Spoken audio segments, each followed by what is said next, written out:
시작을 합니다.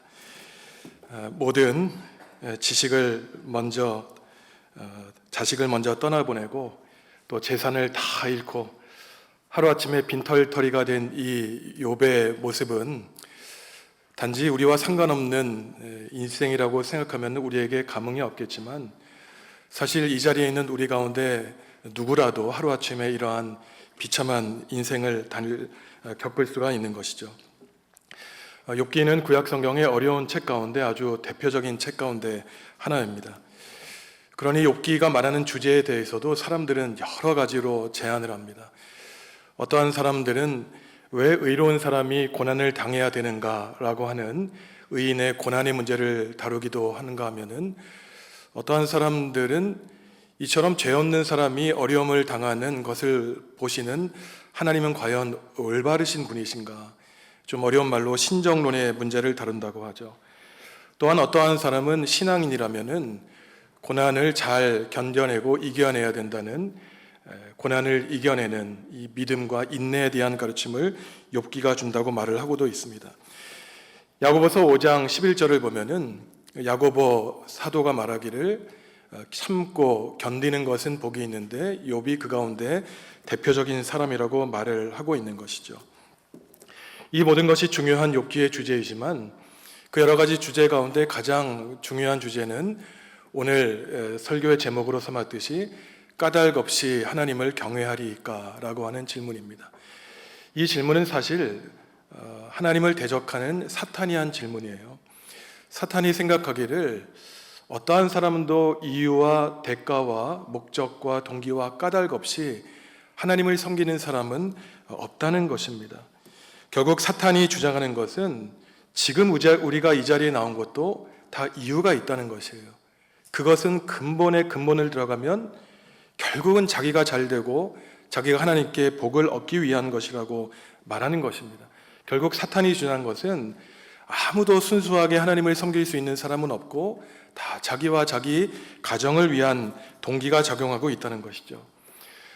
성도 여러분들에게 만약 왜 교회에 다니고 하나님을 믿느냐고 물으신다면 무엇이라고 대답하시겠습니까?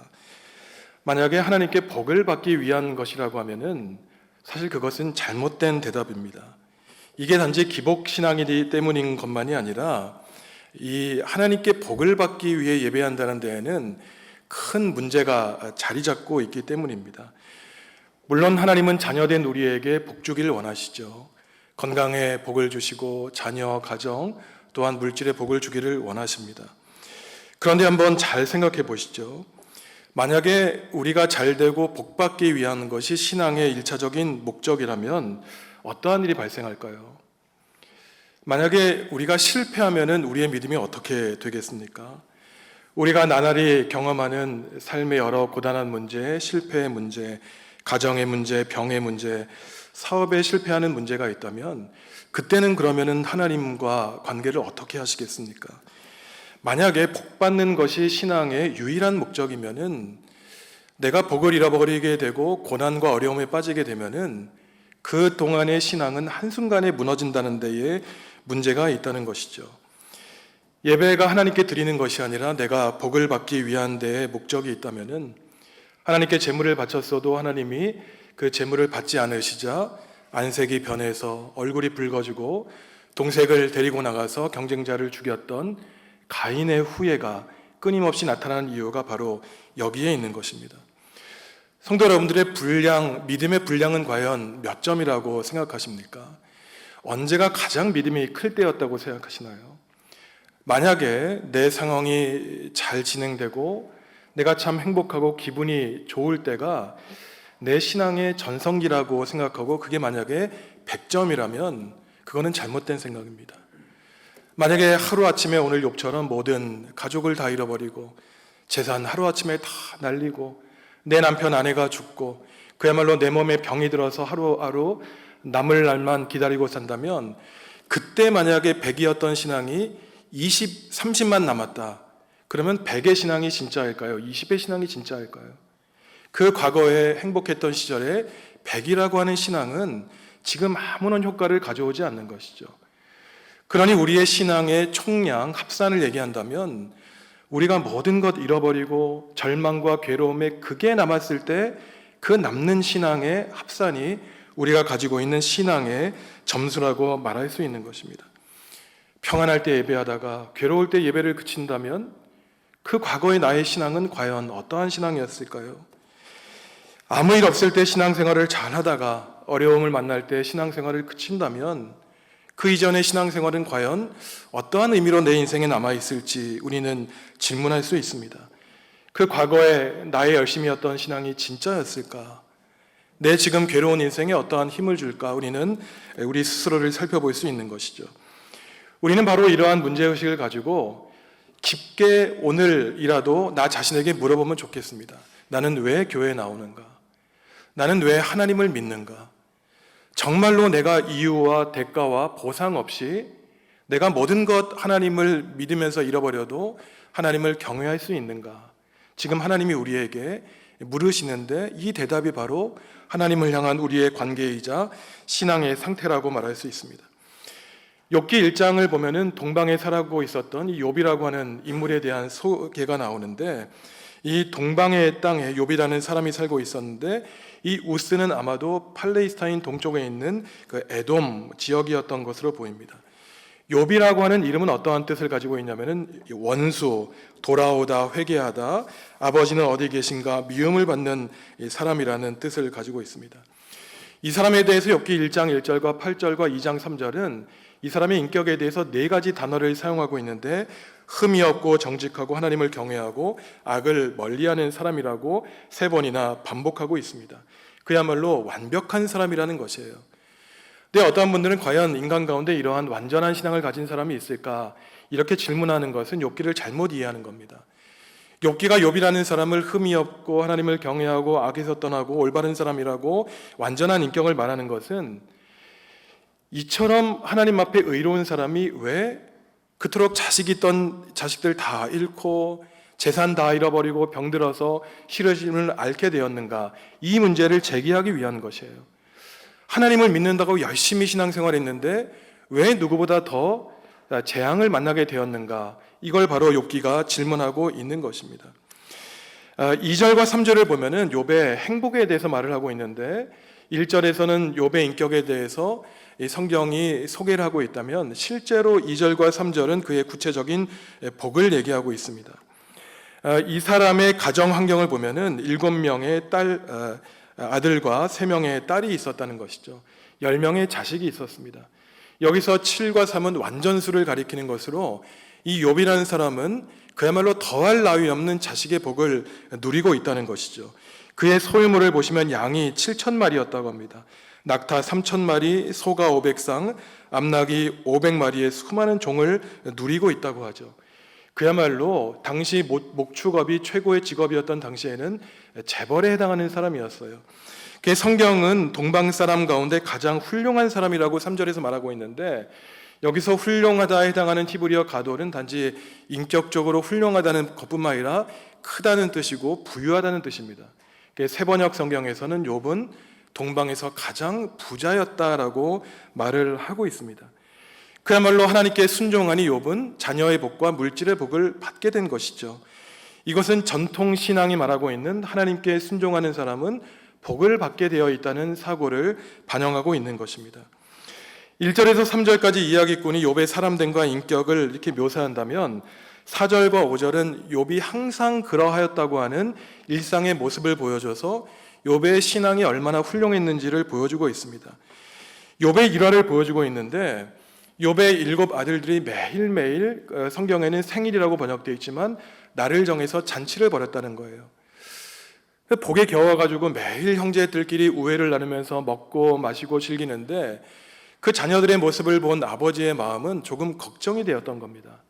아버지가 어떠한 생각을 했냐면은, 혹시나 얘네들이 복에 겨워서 즐겁게 먹고 지내다가 혹시나 하나님께 죄를 지으면 어떡할까라고 걱정하면서 죄를 짓지도 않았는데 미리 죄를 사하는 번제를 드렸다고 성경은 기록하고 있습니다. 그런데 욥이 하루 이틀 이러한 행동을 하는 것이 아니라 늘상 이러한 신앙적인 모습을 보이고 있다고 말을 하는 것이죠. 오늘 남선교회 연합 예배를 드리면서 먼저 첫 번째로 우리가 이 욥에게서 배울 수 있는 아버지의 모습입니다. 아버지는 누구입니까? 한 가정의 자녀였다가 결혼을 하고 한 아내의 남편이자 자녀들의 아버지가 되었죠. 또 손주들의 할아버지가 되었습니다. 그럼 아버지가 해야 될 일은 과연 무엇일까요? 우리가 해야 될 일은 세상에 나가 열심히 일해서 풍족하게 가족을 위해서 먹을 것을 되는 것을 목적으로 알지만 우리는 단지 물질의 풍족함만으로 복되게 살아갈 수 있는 존재가 아닙니다. 오늘 욥이 한 행위를 보면 그가 한 행동은 늘 자식들이 죄를 짓지 않았지만 그들을 위해서 기도한 것이었어요. 그리고 그냥 단지 그들이 행복하게 살게 해달라고 기도한 것이 아니라 실수하지 않도록, 죄를 짓지 않도록 하나님 앞에, 이웃 앞에 바른 사람이 되어달라고 기도하는 것이었습니다. 저도 목사이지만 한 아내의 남편으로, 자녀들의 아버지로 매일매일 가정을 위해 기도합니다. 그런데 며칠 전에 제가 아침에 예배당에서 기도를 하는데 갑자기 이러한 생각이 들었어요. 매일매일 자녀를 위해 기도합니다. 좋은 사람 만나게 해주십시오. 건강시켜 주십시오. 좋은 친구들 만나게 해주십시오. 힘든 세상에서 행복하게 살게 해주십시오. 그런데 매일매일 이렇게 기도하다가 며칠 전에 문득 제 머릿속에 이러한 생각이 드는 거예요. 내가 너무 똑같은 기도를 기계적으로 반복하고 있구나. 이게 정말로 내 자식들을 위한 기도일까라고 하는 생각을 들면서 참으로 제 기도가 무책임하고 자녀들에게 큰 도움이 안 될 수도 있다는 생각을 했습니다. 왜냐하면 우리 자녀들은 우리 때보다 더 힘든 삶을 살게 될 것이고 그야말로 어려운 세대가 기다리고 있는 것이죠. 그러면서 참 저는 제 자녀들을 중심으로 기도했구나 이런 생각을 하게 되면서 어느 순간 제 기도가 바뀌게 된 거였습니다. 하나님, 좋은 사람을 만나기 전에 좋은 사람들이 되게 해주십시오. 행복하고 복되게 살게 해주시면 감사하겠지만 어려움을 만나도 잘 감당하게 해주십시오. 견디고 참고 부모로서 제가 해줄 수 있는 것이 없지만 힘들고 어려울 때 그냥 기도하는, 무릎 꿇고 두 손 모으는 자녀들이 되게 해주십시오. 구덩이에 빠져 있더라도 주님만 곁에 계시면 비록 제가 곁에 없어도 불안하지 않겠습니다. 이렇게 기도를 하게 된 것이었어요. 우리가 육적으로 우리 자녀들이 아무리 장성해도 실수하고 쓰러지고 그 마음에 무거운 짐이 있지만 그저 하나님이 그들과 함께 해주신다면 우리가 할 수 있는 일은 다 하는 것이죠. 욥은 이처럼 말과 행동에 아무 문제가 없는 의로운 사람이었지만 문제가 발생합니다. 바로 사탄이 등장하게 되는 것이죠. 우리는 사탄이라고 생각하면은 악의 화신, 이 사탄을 생각하지만 사실 욥기 당시의 사탄은 일반 명사로 대적자 또는 고발자를 뜻하는 겁니다.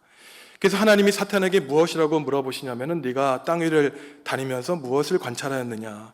그러니까 사탄은 천사 가운데 하나의 존재였는데 특별히 많은 천사 가운데 사탄이 하는 일은 사람들이 죄 짓는 것을 살펴보다가 하나님께 일러 바치는 거였어요.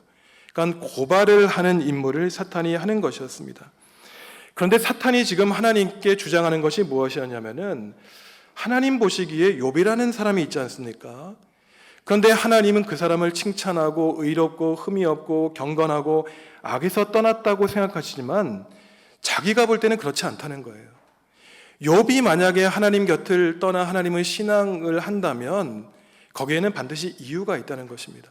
하나님이 많은 자녀의 복을 주셨고 많은 재물을 주셨고 그의 가정을 울타리로 감싸주셨기 때문에 욥이 하나님을 섬기는 것이지, 만약에 하나님 자식 뺏어 보시죠, 재물 뺏어 보시죠, 그 가정에서 울타리를 벗겨내시면 그는 돌변하여서 하나님을 저주하고 하나님을 떠날 것입니다 라고 하나님을 도발하는 것입니다. 그러니 9절에서 사탄이 질문하는 것이 까닭없이 하나님을 경외하리이까? 그럴 이유는 없다는 것이에요. 다 이유와 목적이 있다는 것입니다. 성도 여러분, 잘 한번 생각해 보십시오. 우리가 하나님을 섬길 때 이유와 목적이 있을 수 있어요. 병을 고쳐달라고, 복을 달라고. 하지만 만약에 우리 마음 가운데 100 가운데 0.1%라도 순수한 하나님만을 향한 경배와 찬양이 없다면 그것은 하나님과의 관계에서만 문제가 되는 것이 아니라 사람과의 관계에서도 똑같이 적용됩니다. 우리는 어느 누구도 믿을 수 없어요. 어떤 사람이 나를 위해 기도한다, 힘드시죠? 제가 있지 않습니까? 우리는 그 사람을 의심하게 되는 것이죠. 까닭없이 이 사람이 나한테 잘할까? 사탄의 주장이에요. 이 사람의 나에게 잘하는 것은 이유가 있다는 것입니다. 나를 위해 잘하는 것이 아니라 자기를 위해 잘하는 것이다 라는 말이 바로 까닭없이 하나님을 경외하리까? 까닭없이 사람에게 잘 함겠습니까? 라는 것이 바로 사탄의 주장인 것이죠. 바로 욥이 하나님을 경외하는 것은 이유가 있다는 것이 바로 사탄의 주장인 것입니다. 그러니 욥기가 우리에게 말하는 것은 사탄의 주장이 아니라고 대답을 하는 것이에요. 물론 우리가 연약해서 우리가 이기적인 목적으로 하나님을 섬길 때가 혹시 대부분일지라도 그래도 우리 가운데 선한 마음이 있어서 하나님만을 바라보며 내가 고난을 당하고 불행을 만날 때에라도 하나님을 떠나지 않고 섬기겠다고 하는 다짐을 갖고 있는 것이 하나님의 백성이라고 하는 그 마음이 있는 것입니다. 그래서 성도 여러분, 왜 우리가 이유와 대가만 있어야만 하나님을 섬기는 것이 위험한 거냐면은 평소에 우리가 하나님을 믿어야 되는 이유가 복을 받기 위한 것이라면은 우리의 곁에서 가족이 먼저 나보다 세상을 떠나고 내 사업이 실패하게 되고 내 문제가 발생하게 될 때 만약에 우리가 이유와 목적이 있어야만 하나님을 섬기는 훈련을 해왔다면은 그 사람은 언제라도 그가 쌓아왔던 그 신앙이 한순간에 무너질 수 있기 때문입니다. 예수님이 마태복음 13장에서 씨 뿌리는 사람의 비유를 들어주시죠. 똑같은 씨를 뿌렸는데 어떠한 씨는 옥토에 뿌려지고 어떠한 씨는 가시밭길에, 어떠한 씨는 길가에, 어떠한 씨는 돌밭에 뿌려졌다는 거예요. 옥토에 뿌려진 씨앗은 많은 열매를 맺습니다. 그런데 똑같은 씨앗이지만 길가에 뿌려진 씨앗은 바람이 부니까 다 날려가는 거예요. 가시밭길에 들어가니까 해의 기운을 막아서 금방 말라서 씨앗이 이 뿌리가 상해지는 것입니다. 돌밭에 씨앗을 뿌려지니 당연히 뿌리를 못 내리는 것이죠. 이것이 바로 우리 신앙의 모습이라는 것이에요. 우리가 복을 받았을 때, 기분이 좋을 때, 내 인생이 잘 풀릴 때 하나님을 섬기더라도 내 기분이 나쁘고 어려움이 생기고 그러면은 그 과거에 있던 나의 신앙 다 잃어버리고 수십 년 동안 믿었던 하나님에 대한 그 신앙이 다 무너져 버린다면 그것은 바로 우리가 그동안 쌓아왔던 신앙이 옥토에 뿌려진 신앙이 아니라 길가에, 가시밭에, 바위 위에 허무하게 세워진 그러한 모래 위에 지어진 집과 같다는 것입니다. 근데 우리가 생각해 보면 기쁨도 잠시이고 고통도 잠시였던 경험을 잘 기억하지 않습니까? 힘든 일을 당해도 잘 이겨내면, 견디고 버티면 하나님이 다 붙들어 주셨을 것을, 내 인생이 다 끝나는 양 원망하고 부질없이 외치고 참으로 안타까운 경박한 모습을 보였던 우리의 과거를 우리는 기억하고 있습니다. 힘든 시절, 병들었던 시절, 내 자녀들에게 문제 있을 때 그 과거를 다 돌아보면 비록 그때는 힘들고 어려웠지만 그 어려운 순간마다 하나님이 그 발걸음마다 은혜로 함께 하셨다는 것을 우리는 기억할 수 있습니다. 그러니 일희일비할 필요가 없는 것이죠. 그래서 사탄이 내기를 합니다. 하나님, 자식들을 빼앗아가 보십시오. 재물을 다 빼앗아가 보십시오. 저 한번 내게 해보십시오. 그러면 욥은 하나님을 떠날 것입니다. 근데 하나님은 사탄의 제안에 동의하십니다. 첫째 시험에서는 욥의 몸에만 손대지 말고 자식들과 재물을 다 빼앗아가 보라고 내기를 하는 것이죠. 우리는 비록 참 이해하기 어렵지만 하나님이 우리에게 고난을 주심으로써 인생이 이해하기 없는 하나님이 주시는 시험을 겪는 우리 신앙의 모습을 보게 되는 것입니다. 우리가 여기서 깨달을 수 있는 것은 우리가 인생을 걸어가면서 겪게 되는 모든 고난과 어려움 배후에도 이해하기 힘들지만 하나님의 뜻과 계획과 섭리가 있다는 것이죠. 그때는 나에게 왜 하나님이 이러한 시련을 주셨을까 생각하지만 우리는 그때 생각해야 되는 것입니다. 전도서 3장에서 말하고 있듯이 즐거울 때가 있고 힘들 때가 있다면, 복된 때가 있다면 고난의 때가 있듯이 하나님이 지금 나에게 고난의 훈련의 시간을 주시는구나. 우리는 알지 못하지만 담담하게 하나님의 뜻에 순종하여 이겨낼 수 있는 것이죠. 오늘 말씀을 보면은 주요 등장인물이 셋이 등장하고 있습니다. 하나님과 욥과 사탄이죠. 먼저 욥의 문제를 생각해 보면은 사탄이 욥과 하나님 사이에 끼어듭니다. 너무나 관계가 좋았던 욥과 하나님 사이에 끼어들어서 이간질하고 있죠. 그야말로 하나님과 욥을 시험하고 있는 것입니다. 그 좋았던 관계가 하루아침이라도 끊어질 수 있다고 사탄은 내기를 하고 있는 것이죠. 하지만 오늘 욥의 모습을 보면은 욥은 자기가 당할 고난과 상관없이 순수한 마음으로 흔들리지 않고 하나님 곁에 머물러 있는 사람이라는 것을 보여줍니다. 아무리 사탄이 새 친구가 자신을 비난하고 자기를 욕하더라도 자기의 믿음의 뿌리가 깊이 있게 하나님께 뿌리 박혀 있기 때문에 사람들의 가벼운 말에 흔들리지 않는 것이죠. 너는 죄를 지었다. 너에게는 분명히 무언가 문제가 있을 거야. 너 그렇게 살면 안 돼. 하지만 생각해 보십시오. 욥에게 와서 이러저러한 말을 하는 그 사람들 참으로 안타까운 사람이에요. 정말로 그 세 친구들이 욥을 사랑했다면 위로했을 것입니다. 침묵했을 것이에요. 사탄의 일에 도모하지 않았을 것입니다.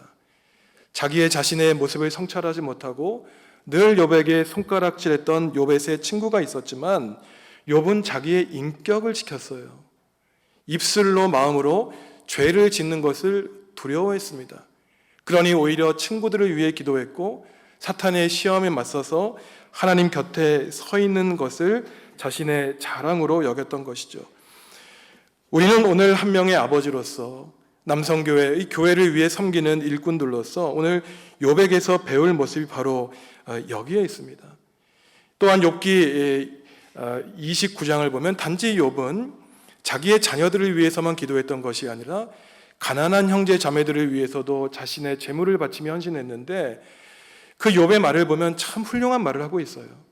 그들이 가난하고 헐벗고 불쌍해서 그를 도운 것이 아니라 여기에 있는 헐벗고 가난한 형제 자매들도 다 하나님의 아들이라고 딸이라고 말하고 있는 것입니다. 그와 같은 존재라는 것이에요. 나도 언젠가 그들과 같은 어려운 존재가 될 수 있기 때문에 이웃을 넓은 의미의 가족처럼 여겨서 사랑했던 것이죠. 우리 남성교회 회원들이 해야 될 일이 바로 이것이 아니겠습니까? 먼저 우리 자녀들을 위해 기도하되 정말로 제사장의 사역을 잘 감당해야 되는 것이죠. 아버지가 서야지 가정이 든든하게 서지 않겠습니까? 어머니가 자녀들을 위해 기도하지 않는다면 우리 자녀가 누구를 의지하며 살아갈 수 있을까요? 우리 자녀들이 힘들 때, 정말로 막다른 골목에 다다랐을 때 누구를 머리에 떠올리면 되겠습니까? 그렇지. 우리 아버지가 나를 위해 기도했지. 우리 어머니가 나를 위해 눈물을 흘리며 기도했지. 그 힘들고 어려운 시간에 아버지, 어머니만 떠올릴 수 있다면 우리는 성공한 것입니다. 사탄이 욥에게 기도한 것은 욥이 하나님을 저주하는 것이었죠. 불공평하게 자신의 재물과 자녀를 빼앗기면 하나님을 저주하고 떠날 것을 바라고 있었습니다. 하지만 500년 전 종교개혁자 루터가 굉장히 중요한 신앙의 가르침을 우리에게 주었죠. 신앙에는 부활의 신앙이 있는 것만이 아니라 그 이전에 십자가의 신앙이 있다는 것입니다. 높은 수십 층의 건물을 짓기 위해서는 우리가 해야 될 일이 무엇일까요? 그만큼 깊이 기초를 쌓아야 된다는 것이에요. 고난을 당하면 당할수록 그 순간에는 괴롭지만 우리가 모르는 사이에 우리의 이 믿음의 근육이 든든하게 자라게 되는 것입니다. 그러니 우리가 실패할 때, 고난을 당할 때, 어려움을 당할 때 우리는 감사할 수 있는 것이에요. 제가 유학 생활할 때 참 어려움을 당한 적이 있습니다. 그때 저 아내와 이런 얘기를 나눴어요. 욥이 당한 고난을 왜 하나님이 우리에게 주시지 않겠는가? 이 생각을 하니 마음이 참 편해졌습니다. 욥이 당한 고난을 하나님이 나에게도 주시는구나. 기도했어요. 하나님, 쓰러지고 넘어질 때 그냥 견디게만 해주십시오. 하나님만 곁에 계시면 제가 하나님께 떳떳한 아들로 살아가겠습니다. 나를 힘들게 하는 사람들, 말들, 세상에 수많은 어려움이 있겠지만 그것이 나의 존재를 흔드는 것이 아니라 내 신앙의 뿌리를 오직 하나님께만 둘 때, 쓰러지고 넘어질 때 때로는 일어나지 못하더라도 주님만 그 곁에 계시면 좋겠습니다. 십자가의 신앙을 깨닫게 하여 주십시오라고 기도했던 기억이 납니다. 우리가 비록 이해하지 못하겠지만 하나님이 사탄의 요구를 들어주셨어요. 사탄을 야단치시고 물리쳐 주셨으면 좋겠지만, 그래, 자식을 빼앗아 봐라, 물질을 빼앗아 봐라라고 내기에 동의하십니다. 하나님의 뜻을 이해하지 못하겠지만 우리는 아마 그렇게 생각할 수 있습니다. 하나님이 욥을 신뢰하셨기에 자녀를 빼앗기고 아내를 빼앗기고 내가 쌓았던 그 모든 재물 빼앗겨도 그래도 욥만큼은 내 곁에 신실하게 머물러 있을 것이야. 욥을 믿었기에 하나님은 사탄에게 그 내기에 동의하셨을 겁니다. 만약에 하나님이 우리를 보시고 쟤는 건드리면 안 돼, 쟤는 믿음이 약해, 조금만 어려움이 닥치면 걔는 나를 떠날 거야, 그러면 하나님은 우리에게 시험을 안 주실 거예요. 하나님은 독생자 예수님을 믿었기에 40일 동안 금식하게 하셨고 광야에서 사탄에게 시험을 받게 하셨습니다. 신뢰하기 때문에, 믿기 때문에, 너만큼은 내 곁에서 머물러 있을 것을 아셨기 때문이에요. 그러니 우리 남성교회 성도 여러분, 회원 여러분, 성도 여러분, 어려우시죠? 힘겨운 인생 살아가시죠? 그때 생각해 보세요.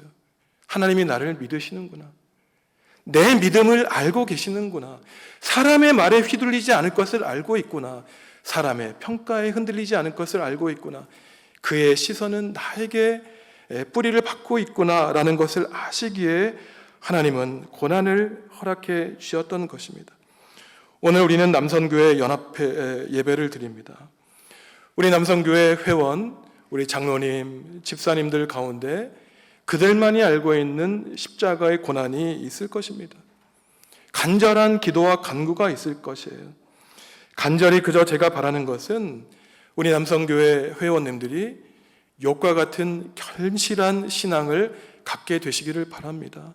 오늘 욥이 그랬듯이 자녀들을 위해서 기도하시는 거예요.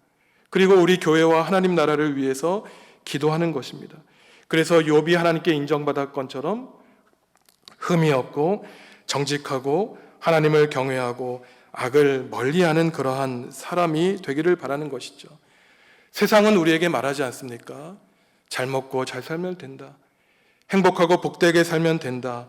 이러한 세상 가운데 단 한 시간만이라도 아니야, 나는 그러한 소란스러운 세상 가운데 하나님이 나에게 주시는 참 진리의 복음과 말씀이 있다는 것을 알고, 비록 현대인에게는 어울리지 않는 말이지만 하루라도 도를 추구하는, 진리를 추구하는 구도자의 삶을 살겠다라고 다짐을 하면 나에게 들리는 그 잡다한 소음들 내 귀에서 떠나가게 되고 성령님의 충만한 진리가 우리의 마음속에 가득하게 되는 것입니다.